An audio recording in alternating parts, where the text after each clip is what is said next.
मध्य प्रदेश के शिवपुरी जिले में आयोजित बागेश्वर धाम पीठाधीश्वर पंडित धीरेन्द्र कृष्ण शास्त्री की श्रीमद् भागवत कथा में भक्तों का जन सैलाब उमड़ पड़ा है। नर्सरी ग्राउंड स्थित हवाई पट्टी पर चल रही ये कथा 24 नवंबर से आरंभ हुई, जो कि 30 नवंबर तक चलेगी। विशाल 65 बीघा क्षेत्र में बनाए गए पंडाल में बैठने की पर्याप्त व्यवस्था के बावजूद लाखों की संख्या में पहुंचे श्रद्धालुओं के सामने जगह भी कम पड़ गई।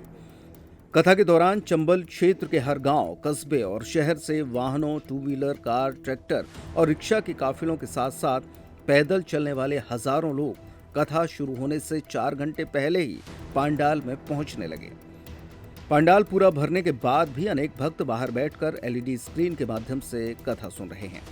कैमरों में कैद दृश्य बताते हैं कि पूरा परिसर मानो समुद्र में बदल गया है।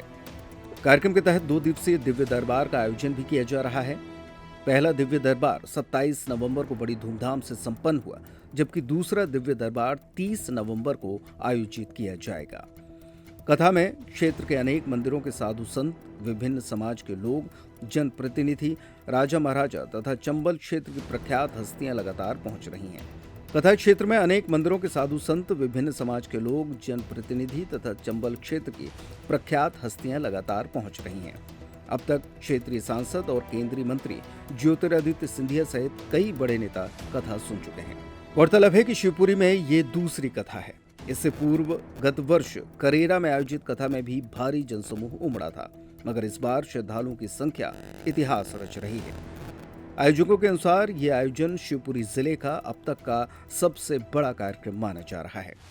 श्रीमद् भागवत कथा का रसपान कराने पहुंचे बागेश्वर महाराज की आध्यात्मिक वाणी और कथा का दिव्य वातावरण भक्तों को लगातार अपनी ओर आकर्षित कर रहा है। यहाँ पर इतिहास बन रहा कथा का शिवपुरी में 65 बीघा में पूरा आयोजन चल रहा। जो हमको बताया गया हम वो बता रहे। पार्किंग वाला एरिया सहित मिलाकर लगभग 65 बीघा में आयोजन चल रहा। अब तक की कथाओं का हमारा सबसे बड़ा पंडाल यहीं पर लगा है। अब तक की कथाओं का। और अद्भुत बात यह है कि फिर भी पंडाल कम पड़ा है। एक बार जोरदार शिवपुरी वालों को ताली बजा के धन्यवाद दो।